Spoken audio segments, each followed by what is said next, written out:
যখন রাসূলুল্লাহ সাল্লাল্লাহু আলাইহি সাল্লাম বলবেন উম্মতি উম্মতি, আল্লাহ সুবহানাহু ওয়া তাআলা বলবেন ফায়াকুলু ইনতালিক,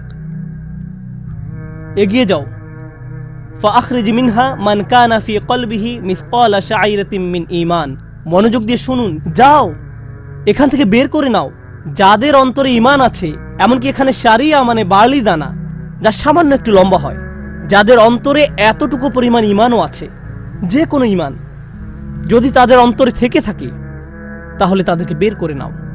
আপনি এগিয়ে যান এবং বের করে নিন। দৃশ্যপটটি কল্পনা করুন, রাসূলুল্লাহ সাল্লাল্লাহু আলাইহি সাল্লাম মানুষকে রাখছেন, যাও যাও যাও, তিনি তাদেরকে সরিয়ে নিচ্ছেন। কিছু মানুষকে নিয়ে যাওয়ার পর ফেরেশতারা থামিয়ে দিলেন, কারণ কারো কারো ঈমান এর চেয়েও ছোট। সামান্য পরিমাণ ঈমান বলতে আসলে কি বোঝায়? কেউ একজন হারাম কোনো কাজে যুক্ত ছিল, সে ভয়ানক কিছু একটা করছিল, কাজটা করে ফেলার পর তার মনে অনুশোচনা জাগ্রত হলো, তার ভেতর থেকে কিছু একটা বলছে এটা খারাপ কাজ, আমার এটা করা উচিত নয়, আল্লাহ আমাকে এটা সম্পর্কে জিজ্ঞাসা করবেন। তারপর কোনো একভাবে তার এই চিন্তাটাকে সে দমিয়ে দিল, থাক এখন চিন্তা করার দরকার নেই। কিন্তু পরবর্তীতে সে আল্লাহর কাছে দোয়া করে বলল, ইয়া আল্লাহ, আমি জানি না কিভাবে এই কুঅভ্যাস থেকে বাঁচবো, আমাকে এর থেকে মুক্তি দিন।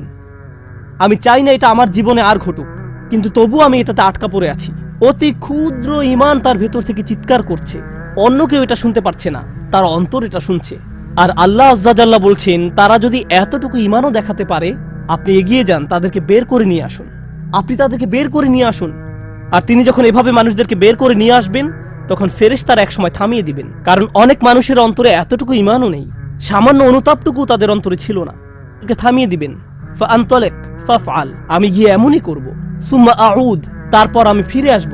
অর্থাৎ ফেরেশতারা থামিয়ে দিবে, আর অন্য মানুষেরা সেখানে কাঁদতে থাকবে, আমাদের কি হবে, আমাদের কি হবে। তারপর রাসূলুল্লাহ সাল্লাল্লাহু আলাইহি সাল্লাম ফেরত আসবেন, ফাআহমাদাহু বিতিলকাল মাহামিদ, অতঃপর আমি পুনরায় সেসব প্রশংসা বাক্য দ্বারা আল্লাহর প্রশংসা করব। লক্ষ্য করুন, প্রথমবার তিনি প্রার্থনা করার জন্য অনুমতি চেয়েছিলেন, তাই না? দ্বিতীয়বারের বেলায় অনুমতির কোনো উল্লেখ নেই। লক্ষ্য করেছেন, তিনি আসলে সাথে সাথে আল্লাহর প্রশংসা করা শুরু করবেন। আল্লাহ কি তাকে এমনটি করতে বলেছেন? না, এটা হলো নিজ উম্মতের প্রতি তার অপরিসীম ভালোবাসার বহিঃপ্রকাশ। তিনি আবারও আল্লাহর প্রশংসা করা শুরু করবেন, এই আশায় যে আল্লাহ তাকে অটোমেটিক অনুমতি দিবেন। সুম্মা আখিরু লাহু সাজিদান, আর সিজদায় পড়ে যাব। ফায়াকুলু ইয়া মুহাম্মদ, আমাকে বলা হবে, হে মুহাম্মদ, ইরফা রাসাকা, তোমার মাথা উঠাও। কুল ইউসমা আলাকা, বলো তোমার কথা শোনা হবে। ওয়াসাল তুতা, চাও তোমাকে আবার দেওয়া হবে। ওয়াশফা তুশাফা, সুপারিশ করো, সুপারিশ গ্রহণ করা হবে। তোমাকে সুযোগ দেওয়া হবে তাদেরকে বের করে নেয়ার, তোমাকে তাদের জন্য সুপারিশ করার সুযোগ দেওয়া হবে। ফাআকুলু ইয়া রব উম্মতি উম্মতি, আমি তখন বলবো, হে আমার রব, আমার উম্মত, আমার উম্মত। তিনি তো ইতোমধ্যে অল্প ঈমানের অধিকারীদেরকে বের করে নিয়েছেন। ফায়াকুলু ইনতালিক, এরপর আল্লাহ বলবেন, এগিয়ে যাও। ফাআখরিজ মিনহা মান কানা ফি কলবিহি মিসকালা যাররাতিন আও খারদালাতিন মিন ঈমান, তোমাকে সুযোগ দেওয়া হবে তাদেরকে বের করে নেয়ার, সুপারিশ গ্রহণ করা হবে। যাদের অন্তরে এক বিন্দু পরিমাণ ঈমান আছে, বালির দানা নয়, বালির দানা তো এতটুকু লম্বা, বরং বিন্দু পরিমাণ। খারদালা মানে সরিষার দানা, অতি ক্ষুদ্র বিন্দুর মতো। আর যখন আল্লাহ বলছেন এর ওজনের মতো, বর্তমানে আমাদের কাছে ডিজিটাল ওজন মাপার যন্ত্র আছে, আগের দিনে পাল্লা ছিল, তাই আপনি যখন এক মুষ্টি চাল এক পাল্লায় রাখতেন, সেটা হয়তো তেমন একটা ঝুঁকতো না। যদি একটু বেশি করে চাল রাখতেন, তখন একটু ঝুঁকতো। এখন ডিজিটাল ওজন মাপার যন্ত্র দিয়ে গ্রাম, কিলোগ্রাম মাপা হয়। এমনকি সামান্য কয়েক দানা রাখলেও যন্ত্রের স্ক্রিনে ভেসে উঠে 0.001 গ্রাম। এখন শুধু একটি চাল রেখে দেখুন, বা একটি সরিষার দানা রেখে দেখুন, স্ক্রিনে কিছু ভেসে উঠে কিনা? কিছুই হয় না, কিছুই হয় না। আর আল্লাহ বলছেন, আমি তোমার সুপারিশের কারণে, রাসূলুল্লাহ সাল্লাল্লাহু আলাইহি সাল্লামের দোয়ার কারণে এমন মানুষদেরকেও মুক্তি দিব যাদের ঈমান এমনকি এই দুনিয়ায়ও মাপা যায় না, এই দুনিয়ায়ও মাপা যায় না। প্রসঙ্গত, আপনি যদি একটি দানা খান, বুঝতে পারবেন যে কিছু খেয়েছেন? আপনি এমনকি বুঝতেও পারবেন না। এটা হলো এমন ধরনের ঈমান যার আছে, এটা সে নিজেও ভালোভাবে বুঝতে পারে না, এমনকি তারা নিজেরাও ঠিকমতো বুঝে উঠতে পারে না যে ঈমান আছে, আর অন্যরা কিভাবে বুঝবে? আর কেউ যদি একটি দানা আহার করে, এটা তাদের পুষ্টি সাধনে তেমন কোনো ভূমিকা রাখতে পারে না, এটা শরীরের জন্য যথেষ্ট পরিমাণের খাবার নয়। ঠিক তেমনি যার সরিষার দানা পরিমাণ ঈমান ছিল, সেই ঈমানও একটি ভালো জীবন অতিবাহিত করার জন্য তা যথেষ্ট ছিল না, কিন্তু তাদের অন্তরের কোনো এক জায়গায় একটু ঈমানের বাস ছিল। আল্লাহ বলছেন, তুমি এমন যাদেরকে পাও তাদেরকেও বের করে নিয়ে আসো। ফাআখরিজহু ফাআনতালিক, আমি যাব এবং তাই করব। আর এটা বিশাল এক জনগোষ্ঠী যারা আল্লাহর কাছ থেকে দূরে সরেছিল, তাদের ভেতরে একেবারে ক্ষুদ্র কিছু ঈমান ছিল।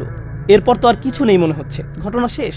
কিন্তু রাসূলুল্লাহ সাল্লাল্লাহু আলাইহি সাল্লাম এখানেই থেমে যাননি। ফাআহমাদাহু বিতিলকাল মাহামিদ সুম্মা আখিরু লাহু সাজিদান। তিনি এখানেই থেমে যাননি, তিনি আবারও ফিরে যাবেন এবং আমি সেসব প্রশংসা বাক্য দিয়ে আল্লাহর প্রশংসা করব এবং আবারও সিজদায় পড়ে যাব। ফায়াকুলু ইয়া মুহাম্মদ ইরফা রাসাকা, আমাকে বলা হবে হে মুহাম্মদ মাথা উঠাও। ওয়াকুল ইসমা আলাকা, বলো তোমার কথা শোনা হবে। ওয়াসাল তুতা, চাও দেয়া হবে। আল্লাহ আজ্জা ওয়া জাল্লা সহজেই বলতে পারতেন তুমি তো ইতিমধ্যে চেয়েছো এবং তোমাকে দেয়া হয়েছে, কিন্তু তৃতীয়বারের মতো রাসূলুল্লাহ সাল্লাল্লাহু আলাইহি সাল্লামকে বলা হচ্ছে ওয়াশফা তুশাফা, এগিয়ে যাও, মানুষের জন্য সুপারিশ করো, গ্রহণ করা হবে, তোমাকে তাদের পক্ষে চাওয়ার সুযোগ দেওয়া হবে, আমি তোমাকে এটা দিচ্ছি। ফাআকুলু ইয়া রব উম্মতি উম্মতি, আমার উম্মত আমার উম্মত। এখন চলুন এখানে একটু থামি। যদি আপনি এই সুযোগ পেতেন, আল্লাহ যদি আপনাকে বলতেন তুমি যা চাও তাই পাবে, তুমি চাও দেয়া হবে, যা কিছুই তুমি চাও না কেন, আমাদের বিশাল একটা লিস্ট আছে। রাসূলুল্লাহ সাল্লাল্লাহু আলাইহি সাল্লামকে এই সুযোগ কয়বার দেয়া হয়েছে? 3 বার। কত মিলিয়ন মানুষকে ইতিমধ্যে রক্ষা করা হয়েছে। তৃতীয়বার তো তিনি নিজের জন্য কিছু চাইতে পারতেন। আমরা তো মানুষ, আল্লাহ যদি বলেন চাও আমি দিব, আর এই মানুষটি আল্লাহর সামনে দাঁড়িয়ে আছেন আর তাকে বলা হচ্ছে, কিন্তু তারপরেও তার জিহ্বায় উম্মাহ উম্মতি উম্মতি। তো আল্লাহ বলবেন ফায়াকুলু ইনতালিক, সামনে এগিয়ে যাও। ফাখরিজ মান কানা ফি কলবিহি আদনা আদনা আদনা মিসকাল হাব্বাতিন খরদালিম মিন ঈমান। যাও, সামনে এগিয়ে যাও এবং এমন প্রত্যেক ব্যক্তিকে বের করে আনো যার একটি সরিষার অতি ক্ষুদ্র অতি ক্ষুদ্র অতি ক্ষুদ্র অংশ পরিমাণ ঈমান আছে। এত ক্ষুদ্র বিন্দু যাকে আপনারা হয়তো মাইক্রোস্কোপিক বলবেন, যদি তাদের এক অ্যাটম বা এক সাব অ্যাটমিক কণার পরিমাণ ঈমান থাকে, এই পৃথিবীতে যা দেখা শোনা বা উপলব্ধি করা সম্ভব নয়, যদি তাদের গভীর অবচেতন মনের কোথাও কণা পরিমাণ ঈমান থাকে, যদি তাদের ততটুকু ঈমান থাকে, এগিয়ে যাও এবং তাদের বের করে নিয়ে আসো। যদি তাদের অন্তরে এতটুকু ঈমান থাকে, তো আল্লাহ রাসূলুল্লাহ সাল্লাল্লাহু আলাইহি সাল্লামকে বলবেন ফাআখরিজহু মিনান নার,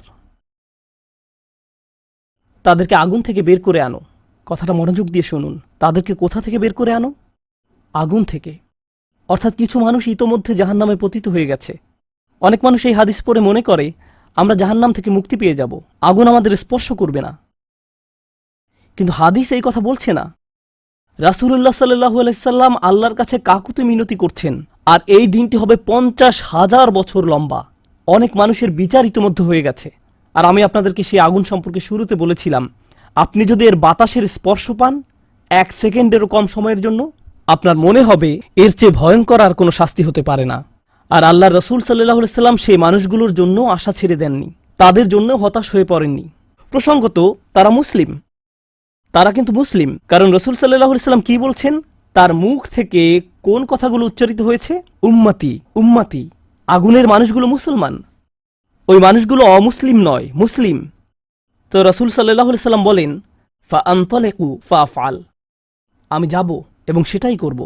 প্রসঙ্গত রাসূলুল্লাহ সাল্লাল্লাহু আলাইহি সাল্লামের এই কথার সাথে হাদিসের সমাপ্তি হলো। আনাস